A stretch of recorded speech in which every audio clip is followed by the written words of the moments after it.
नमस्कार दोस्तों, एवन नौकरी चैनल में आपका स्वागत है। तो मैं लगातार इस सीरीज़ में आप लोगों को छत्तीसगढ़ के क्वेश्चन ला रहा हूँ जो एडीओ, एडीआई, सीजीपीएससी और सीजी पुलिस, फॉरेस्ट गार्ड अलग-अलग छत्तीसगढ़ के एग्ज़ाम जो होते हैं जिसमें सीजी, जीएस काफ़ी वेटेज रखता है, उसको उसके क्वेश्चन को लेके आ रहा हूँ जो सीजीपीएससी जैसे एग्ज़ाम में आए हुए हैं। तो आइए हमारे सीरीज़ को कंटिन्यू करते हैं। ये हमारा चौथा सीरीज़ होगा। अभी तक हमने 1 से लेके 3 सीरीज़ तक लिया है और इसमें हम टॉप 10 क्वेश्चन करते हैं जो आपके सीजीजीएस को मजबूत बनाएगा। ठीक है? आइए क्वेश्चन नंबर 51 करते हैं। अभी तक हमने 50 क्वेश्चन कर लिए हैं। ठीक है? छत्तीसगढ़ में मराठा शासनकाल में निम्नलिखित स्थानों में विद्रोह हुए हैं। आपको आंसर करना है मराठा शासनकाल में कौन-कौन से विद्रोह हुए हैं। धमधा का विद्रोह हुआ है, बरगढ़ का विद्रोह हुआ है और तारापुर का भी विद्रोह हुआ है। कवर्धा का विद्रोह नहीं हुआ है। तो हमारा ऑप्शन नंबर 1, 2, 4 स करेक्ट है। 1, 2, 4 ऑप्शन देख लीजिए। ऑप्शन नंबर सी 1, 2, 4 करेक्ट है। कवर्धा में किसी प्रकार का मराठा शासनकाल के समय नहीं हुआ है। इसको एक्सप्लेनेशन देख लेते हैं। ऑप्शन नंबर सी आपका करेक्ट है। छत्तीसगढ़ में मराठा शासनकाल में धमधा, बरगढ़ और तारापुर में विद्रोह हुए। ध्यान रखेंगे ये क्वेश्चन रिपीट हुआ है, पहले भी ये क्वेश्चन कराया गया है। ठीक है? तो ऐसे क्वेश्चन कर लेंगे तो सेम टू सेम ये क्वेश्चन आपको पेपर में देखने को भी मिलेंगे। किसानों पर बढ़ते दबाव के कारण इन स्थानों पर विद्रोह देखने को मिले हैं, जिसमें बाद में राजनीतिक रंग ले लिया था। ठीक है? किसानों का लगातार दबाव बढ़ा तो किसानों के नेतृत्व करने के लिए किसानों ने जो है ये सारे आंदोलन किए हैं। तारापुर कहाँ है बताएंगे आप? मैं बताता हूँ रायगढ़ में है। ठीक है? रायगढ़ में है। क्वेश्चन नंबर 52 है। ये शानदार क्वेश्चन है। क्वेश्चन बड़ा है, बड़ा देख के डरना नहीं है, लेकिन चलिए कोशिश करते हैं। निम्नलिखित में से कौन सी जोड़ी घटना एवं व्यक्ति सुमेलित नहीं है?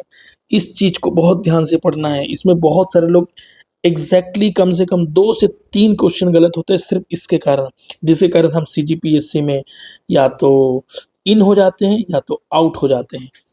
क्लियर है ना? चलिए देखते हैं। समोदा में आपको बताना नहीं है, तो नहीं है का मतलब है इसमें से 4 ऑप्शन जो है वो करेक्ट है और 1 ऑप्शन है वो इनकरेक्ट है। क्लियर है? चलिए देखते हैं। समोदा में राजनीतिक सम्मेलन 7-8 दिसंबर 1946 को हुआ था क्या? देखो, अगर आपको पता है ये डॉक्टर खूबचंद बघेल है तो अच्छी बात है। नहीं पता तो अगले ऑप्शन को पढ़ो, क्योंकि ऐसा कोई ऑप्शन होगा जो यार ऐसा पता चले कि साले ये तो है ही नहीं है यार, ऐसा करके। चलो मुझे मान रख लो ये पता नहीं है। ठीक है? अगला क्वेश्चन पढ़ते हैं। बिलासपुर में विद्यार्थी सप्ताह 13 से 15 दिसंबर 1946 को हुआ था, जिसमें भुवन भास्कर सिंह थे। चलो देखो, विद्यार्थी सप्ताह तो बिलासपुर में हुआ था, लेकिन क्या उसका नेतृत्व करता ये भुवन भास्कर सिंह थे क्या? अगर याद है तो बहुत अच्छी बात है, और नहीं है तो भी कोई बात नहीं। अगला और मैं बता देता हूँ। सी तहसील राजनीतिक सम्मेलन बेमेतरा 31 दिसंबर 1946, मोहनलाल बाकलीवाल। याद है तो अच्छा, नहीं है तो भी अच्छा। ऑप्शन नंबर डी आ जाइए। वहां पहुंचे जहां आपके आपके पाले में गेंद आने वाली है। रायपुर के गांधी चौक में तिरंगा फहराना 15 अगस्त 1947। देखो, अब मैं आपको बताता हूँ। रायपुर में जब आज़ाद हो गया था देश, रायपुर में जब आज़ाद हो गया था देश, तब इन्होंने झंडा नहीं फहराया था। किन्होंने? पंडित रविशंकर शुक्ला। ये तो भैया नागपुर में थे, ये मध्य प्रदेश में थे। मध्य प्रदेश, नागपुर ने मध्य प्रदेश में थे। तो इन्होंने रायपुर में नहीं फहराई, ये मुझे कंफर्म पता है। तो आपका जो ऑप्शन नंबर ये जो है ना नहीं है, ये exactly option number D correct है, क्योंकि पंडित रविशंकर शुक्ल ने रायपुर में झंडा नहीं फहराया था। कौन फहराया था ये छोड़ दीजिए, ये जो है नहीं फहराया था इतना मुझे पता है। कौन फहराया था अभी आगे बता रहा हूँ आपको। ई बिलासपुर में तिरंगा फहराना राम गोपाल तिवारी, ये वहीं के थे तो इन्होंने फहराया था। तो इसी प्रकार से आपका ऑप्शन नंबर डी जो है, फिर से देख लो क्वेश्चन को, ऑप्शन नंबर डी जो है वो करेक्ट है, क्योंकि ये नहीं है पूछा है। तो ये जो है ऑप्शन आपका डी। पंडित रविशंकर शुक्ल ने 15 अगस्त 1947 को सीताबढ़ी नागपुर में झंडा फहराया था। मैंने बताया था ना नागपुर में फहराया था, मैं सारी मध्य प्रदेश बोलते था। तो नागपुर में जो है इन्होंने अपना झंडा फहराया था, जबकि रायपुर के गांधी चौक में बलीराम लाखे इन्होंने झंडा फहराया था। बलीराम लाखे इन्होंने झंडा फहराया था। क्लियर है? क्वेश्चन का लेवल ठीक है। चलिए नेक्स्ट क्वेश्चन आते हैं। क्वेश्चन नंबर 53 है हमारा। निम्नलिखित में से कौन सी जोड़ी छत्तीसगढ़ में जनजाति विद्रोह एवं उसके नेता सुमेलित हैं? बताएंगे आप। आपने जनजाति विद्रोह पढ़ा है, काकतीय वंश में बहुत सारे जनजाति विद्रोह हुए हैं, तब आपको उसको नेतृत्वकर्ता के नाम बताना है। सुमेलित है पूछा है, तो इसमें 4 ऑप्शन जो है वो इनकरेक्ट होगा और एक ऑप्शन बस करेक्ट होगा जो मैच कर रहा होगा। सबसे पहले तो मैं ऑप्शन देखता, ये भूमकाल विद्रोह है। कौन सा विद्रोह है? भूमकाल। तो ये बस्तर विद्रोह को भूमकाल विद्रोह बोलते हैं। बस्तर विद्रोह को किसने नेतृत्व किया था दोस्तों बताओ? गुंडाधुर। गुंडाधुर कहाँ के रहने वाले थे? नेतानार। बस्तर से कितना दूर है? बस्तर से लगभग 30 किलोमीटर दूर है ये गांव नेतानार, वहां के रहने वाले थे गुंडाधुर। तो ये वाला ऑप्शन अपना सुमेलित नहीं है भाई, अपने को तो बताना है सुमेलित है तो ये तो कल नहीं हो पाया। दूसरा मोरिया विद्रोह, झाड़ा सिरा। यार मोरिया विद्रोह को झाड़ा सिरा ने नेतृत्व किया था, ये बिल्कुल करेक्ट है। जो बस्तर में हुआ था जिसको झाड़ा सिरा ने किया था, ये झाड़ा सिरा के नाम पर जो है गवर्नमेंट इंजीनियरिंग कॉलेज जगदलपुर इन्हीं के नाम पे है। गवर्नमेंट इंजीनियरिंग कॉलेज झाड़ा सिरहा के नाम पे ही रखा गया है। मोरिया विद्रोह जो है 1876 में ही हुआ था, ये बिल्कुल करेक्ट है, ये सुमेलित है, बाकी कोई सुमेलित नहीं होगा।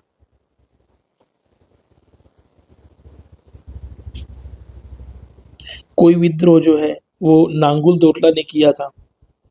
नांगुल दोरला, वैसे जुग्गा दोरला भी इसके वो थे दोस्तों, जुग्गा दोरला भी जो थे, लेकिन नांगुल दोरला को ज़्यादा माने जाते हैं। लिंगागिरी का विद्रोह दलगंजन नहीं थे, और भोपालपट्टनम के विद्रोह कोरामान जी नहीं थे, यहाँ वहाँ के लोकल लोग थे। तो इसी प्रकार से option number D exactly correct है और यही आंसर होना चाहिए।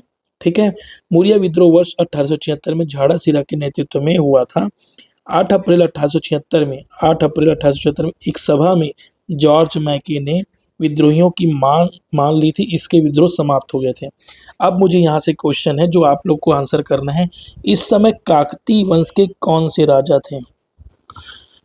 तो आपको बताना है कि जब ये मोरिया विद्रोह हुआ था तब काकतीय राजा कौन थे, काकतीय वंश के राजा कौन थे? जैसे देखिए जॉर्ज मैके वहाँ पे अंग्रेज के तरफ से थे, इन्होंने मध्यस्थता करने में मदद की थी। और आपको मोरिया विद्रोह की एक खास बात बताता हूँ, इसके विद्रोह के बाद बस्तर में कभी भी जब दशहरा होता है, बस्तर दशहरा, तो अंतिम दिन एक मोरिया दरबार लगता है। मोरिया दरबार, जब आप जगदलपुर आएंगे कभी भी, तो यहाँ पे एक सिरहा सार चौक है, सिरहा सार चौक दंतेश्वरी मंदिर के जस्ट बगल में है। यहाँ पे प्रत्येक वर्ष जब भी बस्तर दशहरा का समापन होता है तो मोरिया दरबार होता है, और इस मोरिया दरबार में राज्य के मुखिया, पहले क्या राजा हुआ करते थे, तो राजा बैठते थे, आज राज्य के मुख्यमंत्री होते हैं। मुख्यमंत्री होते तो मुख्यमंत्री आते हैं, और इसी मोरिया दरबार में जो आदिवासी भाई लोग जो विद्रोह किए थे, उन लोग प्रत्येक वर्ष अपनी मांग रखते हैं। मांग स्वरूप अपने, जैसे बस्तर दशहरा में जो रथ बनाते हैं उसमें खर्चा होता है उसके लिए मांग करते हैं, या जगदलपुर में कोई और विकास करना है तो उसके लिए मांग रखते हैं, और उस मांग को लगभग सरकार के द्वारा मान लिया जाता है, लगभग सरकार के द्वारा मान लिया जाता है।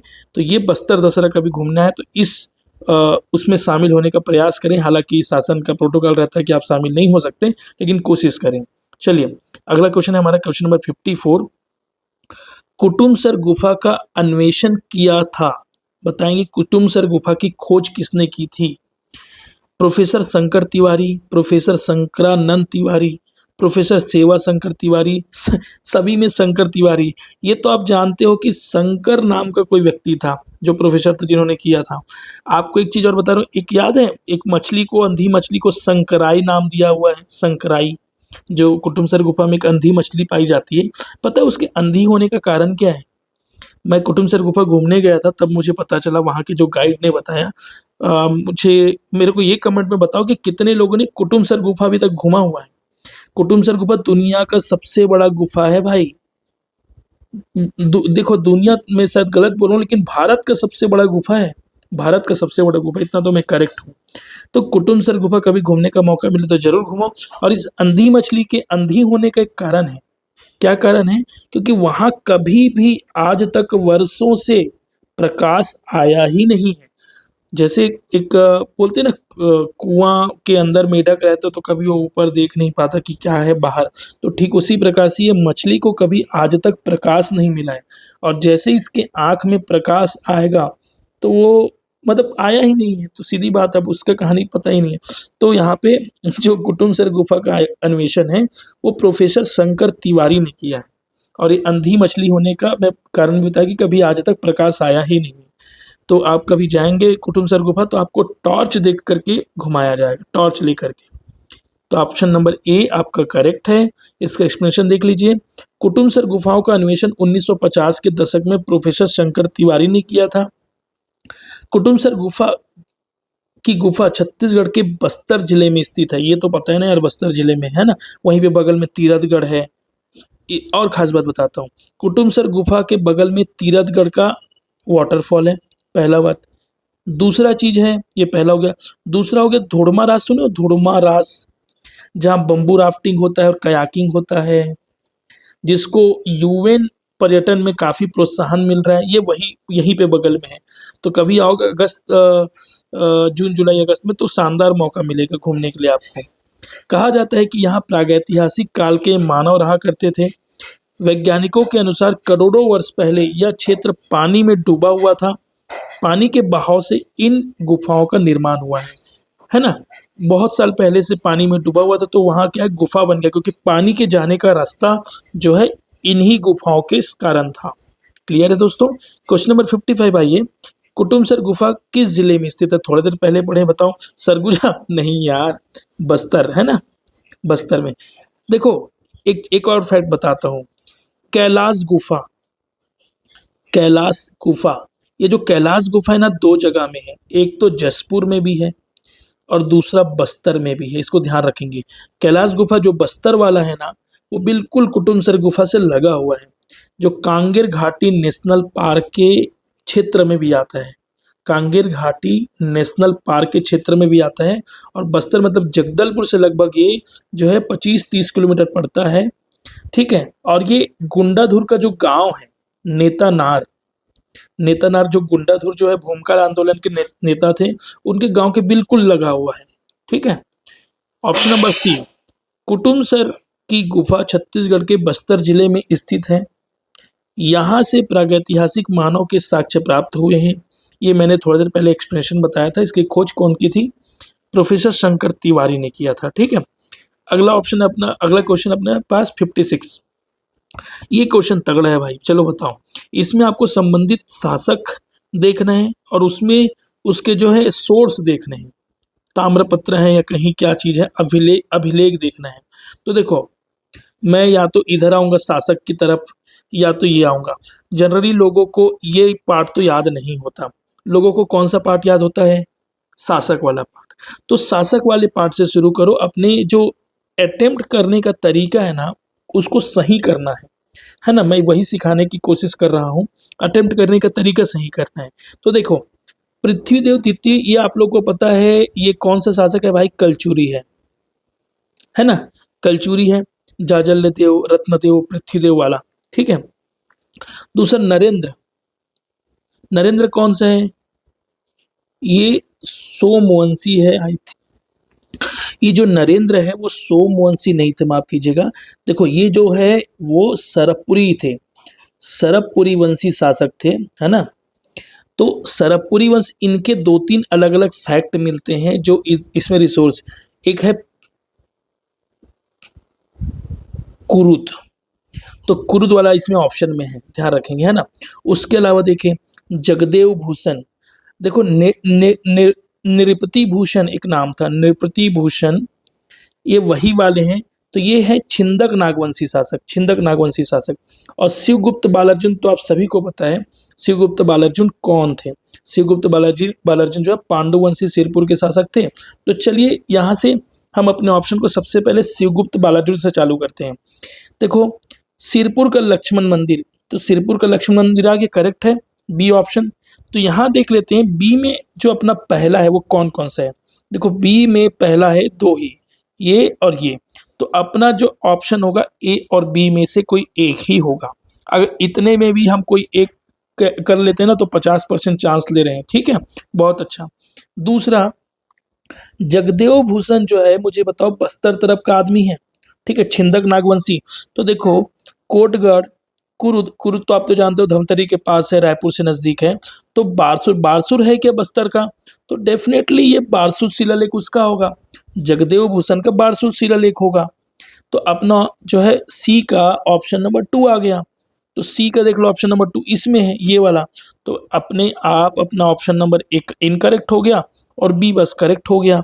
क्लियर है? इस प्रकार से हमको देखना है, सिर्फ दो चीजें देखने से, सिर्फ जो दो चीजें देखने से, यहाँ के दो चीजें देखने से हमको आंसर करेक्ट मिल गया। उसके अलावा देख लीजिए, कुरुत का जो है ना वो नरेंद्र के साथ आता है। ठीक है, नरेंद्र सरबपुरी के कुरुत ताम्रपत्र मिलता है, और कोटगढ़ जो है आपका पृथ्वीदेव द्वितीय का ही मिलता है। इस प्रकार से करेक्ट हो गए सारे ऑप्शन। फिर से देख लीजिए, है ना।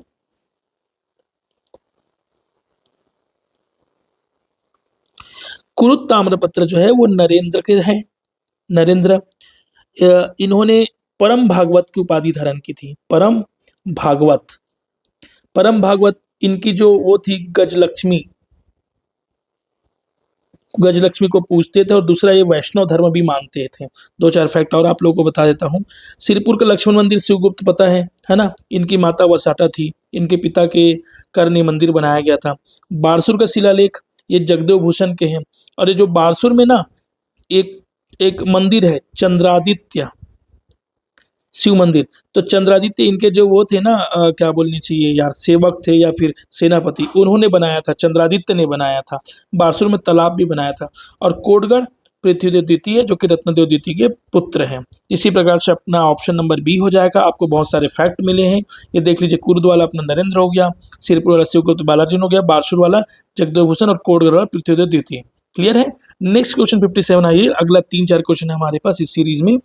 बिंबा जी के संदर्भ में निम्नलिखित में से सही उत्तर का चुनाव कीजिए। बिंबा जी, बिंबा जी जो है वो छत्तीसगढ़ कब आए भाई बताइए? 1757 के आसपास आए क्या, है ना। चलिए देखते हैं। ऑप्शन नंबर 1 है, बिंबा जी छत्तीसगढ़ से प्राप्त भू राजस्व का कोई हिस्सा नागपुर नहीं भेजते थे। यदि आपको सही ऑप्शन का चुनाव करना है तो मेरे ख्याल से ये बिल्कुल करेक्ट है कि कोई भी हिस्सा नागपुर को नहीं भेजते थे। वो अपने आप को स्वतंत्र शासक घोषित कर दिए थे, नागपुर वाले से कोई ताल्लुकात नहीं रखते थे। ठीक है। दूसरा है, बिंबा जी ने छत्तीसगढ़ में कमाविजदारों की नियुक्ति की थी। ये भी करेक्ट है, ये भी करेक्ट है। कमाविजदारों को नियुक्ति की थी बिंबा जी ने, और इस प्रकार से वो अपना शासन चलाते थे, और शानदार शासक चलाते थे, सब माना जाता है। ठीक है, तो हम जो है 1 और 2, तो यहाँ पे अपना ऑप्शन है 1 और 2 करेक्ट है। पहला ऑप्शन ही है, ऑप्शन नंबर ए। तो देख लेते हैं इसका एक्सप्लेनेशन। बिंबा जी भोसले ने छत्तीसगढ़ में प्रत्यक्ष मराठा शासन की शुरुआत की थी। इन्होंने नागपुर के सहायक के रूप में शासन किया, सहायक के रूप में, है ना। एवं छत्तीसगढ़ में कमाविजदारों की नियुक्ति की थी तथा राजस्व पद आरंभ किया, परंतु राजस्व का कोई भी हिस्सा नागपुर नहीं भेजते थे। इसमें बहुत क्लैरिटी से दिया हुआ है, इसलिए मैं इस चीज को बता रहा हूँ। राजस्व जो है का कोई भी हिस्सा नागपुर नहीं भेजते थे। राजस्व इकट्ठा करने के लिए क्या कमाविजदारों पद की नियुक्ति की थी। क्लियर है? क्वेश्चन नंबर 58 आ जाइए। परलकोट विद्रोह के बारे में देखते हैं। परलकोट के विद्रोह के संदर्भ में कौन सा कथन सही नहीं है? आपको बताना सही नहीं है, तो इसका मतलब ये है कि 3 ठोक सही होगा और 1 सही नहीं होगा। देख लेते हैं। अंग्रेजों व मराठों के विरुद्ध 24 दिसंबर 1824 को परलकोट में आदिवासी एकत्र हुए। ये डेट एग्जैक्टली करेक्ट है, 24 दिसंबर को ही हुए थे। तभी इस विद्रोह के बाद जनवरी में अपने जो परलकोट के जो नेता जो थे वो गेंद सिंह को फांसी दे दिया जाएगा। आगे देखते हैं ऑप्शन नंबर। बस्तर के प्रभावी सुप्रिटेंडेंट ने उस समय जो थे ने चांदा के कैप्टन पीयूष से सहायता मांगी थी। ये भी करेक्ट है, कैप्टन पीयूष से सहायता मांगी थी, क्योंकि यहाँ के लोग जो जनजाति लोग थे वो इतने ताकत और इतने जबरदस्त अंग्रेजों को मुकाबला दिए ना कि अंग्रेजों की फट गई थी। मैं साफ बोलूँ, अंग्रेजों की फट गई थी, वो नहीं कर पा रहे थे। तो उन्होंने चांदा का जो सुप्रिटेंडेंट था ना, वहाँ पे कैप्टन था ना, उससे सहायता मांगा था। लेकिन अंततः अंग्रेजों ने इस आंदोलन को भी दबा लिया, और 20 जनवरी 1825 को परलकोट में गेंद सिंह को फांसी पर लटका दिया गया। ये भी करेक्ट है भाई। ऑप्शन नंबर डी ही इनकरेक्ट होगा। दीवान कालिंदर सिंह ने इस विद्रोह में महत्वपूर्ण भूमिका निभाई। कालिंदर सिंह का यहाँ कोई रोल नहीं है परलकोट विद्रोह में, ठीक है। तो अपना यहाँ पे ऑप्शन के हिसाब से ऑप्शन नंबर डी जो है वो आंसर होगा। इसको अच्छे से पढ़ो। अंग्रेजों एवं मराठों के शोषण के विरोध में गेंद सिंह ने, परलकोट का जमींदार था, ठीक है, ऐसा वैसा आदमी नहीं था। 24 दिसंबर 1825, ये 24 है, ठीक है, को अबूझमाड़ परलकोट में एक विशाल सभा का आयोजन किया था, गांव वाले को इकट्ठा किया था तथा गांव में धावड़ा वृक्ष की टहनी, ये वहां का प्रतीकात्मक था, ठीक है। धावड़ा वृक्ष की टहनी भेजकर विद्रोह के लिए तैयार रहने का संदेश दिया था। देखो कितना अच्छा संदेश का तरीका था, धावड़ा वृक्ष भेजा तो गांव वाले लोग रेडी हो गए। 4 जनवरी 1825 को आदिवासी वीर परलकोट में पारंपरिक अस्त्र शस्त्र से लैस होकर विद्रोह कर दिया। बस्तर के प्रभावी सुप्रिंटेंडेंट ने चांदा, कैप्टन प्यू तथा मराठा सैनिकों की सहायता से विद्रोह को दबाने में सफल रहा। देखो अंग्रेज सैनिक, मराठा सैनिक, कैप्टन, ये सब लोग जाकर के दमन कर पाए, नहीं तो नहीं कर पाते। विद्रोह के नेता गेंद सिंह को गिरफ्तार करके 20 जनवरी 1825 को फांसी दे दी गई, है ना। और इसको क्या फांसी दे दी गई, जिसमें दीवान कालिंदर का कोई रोल नहीं था। क्लियर है। अपना लास्ट 2 क्वेश्चन है 59 नंबर का। रत्नाकर झा किस स्थान के स्वतंत्रता संग्राम सेनानी थे? आप सभी को पता है रत्नाकर झा जी थे, वो दुर्ग के थे। इन्होंने त्याग भी दिया था, किससे? वकालत से, दुर्ग से ही। यार स्वतंत्रता संग्राम से नहीं थे तो दुर्ग तो ऑप्शन में नहीं, इसलिए ऑप्शन नंबर ई करेक्ट है, ठीक है। 1942 में भारत छोड़ो आंदोलन का छत्तीसगढ़ में संचालन हुआ, जिसमें दुर्ग जिले से रघुनंदन प्रसाद, रत्नाकर झा, गणेश प्रसाद सिंगरौल, नरसिंह प्रसाद अग्रवाल, ये सारे ने नेतृत्व किया था, ठीक है। रघुनंदन प्रसाद सिंगरौल, रत्नाकर झा, गणेश प्रसाद सिंगरौल, रघुनंदन सिंगरौल, और ये गणेश सिंगरौल को तो ध्यान रखना, ठीक है। नरसिंह प्रसाद अग्रवाल आदि लोगों ने नेतृत्व किया था। क्लियर है। क्वेश्चन नंबर 60 है, लास्ट क्वेश्चन आज हमारा। इसमें आपको सुमेलित करना है संगठन और व्यक्तित्व। तो इधर दिया हुआ है भाई संगठन, अगर संगठन से कर सकते हो तो संगठन से करो, और व्यक्ति से कर सकते हो तो व्यक्ति से करो। सबसे पहली बात छोटेलाल श्रीवास्तव, तो वही देखो ये धमतरी का बंदा है। धमतरी में क्या चीज़ है? एक रायपुर में है, बिलासपुर में, तो धमतरी, सीधी बात, ये जो है ये तो करेक्ट है ना। तो आपको एक ही चीज़ देखना था कौन सा करेक्ट है, तो ये एग्जैक्टली करेक्ट है। उसके अलावा देख लेते हैं सत्याग्रह आश्रम रायपुर, महंत लक्ष्मीदास, इसका कोई जानकारी नहीं मिलता। राष्ट्रीय पंचायत रायपुर, बताओ तो राष्ट्रीय पंचायत रायपुर, मेरे ख्याल से राष्ट्रीय पंचायत रायपुर में जसकरण ढागा ने रोल निभाया था, ये भी ऑप्शन करेक्ट होना चाहिए। अगर देखते हैं क्या है, राष्ट्रीय युवक संघ, ऐसा भगवान दिन, ऐसा कुछ नहीं है। तहसील कांग्रेस कमेटी जांजगीर में हुआ ही नहीं था, ऐसा भी कुछ नहीं। तो मेरे को लग रहा है बी और सी दोनों करेक्ट है, इसमें ऑप्शन थोड़ा सा गलत दिया है, बी और सी दोनों करेक्ट है। ये देखिए इसलिए आंसर लिया भी नहीं है, 2 करेक्ट हो गए हैं। क्षेत्र के लोगों ने त्वरित न्याय दिलाने के लिए वर्ष 1921 में रायपुर में राष्ट्रीय पंचायत की स्थापना की थी, जिसके कौन थे नेता? जसकरण डागा।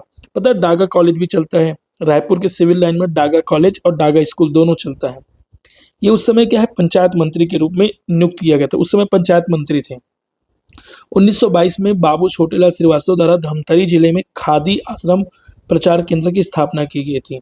तो धमतरी वाला जो है जहाँ दिखे वो छोटेलाल श्रीवास्तव लगा लो, नथुजी जगताप लगा लो, है ना। इसी के साथ दोस्तों हमारा कुल मिला के आज 10 क्वेश्चन खत्म होता है। 10 क्वेश्चन से मैं उम्मीद करता हूँ कि आराम से 20 से 30 क्वेश्चन आपका रेडी हो गया है।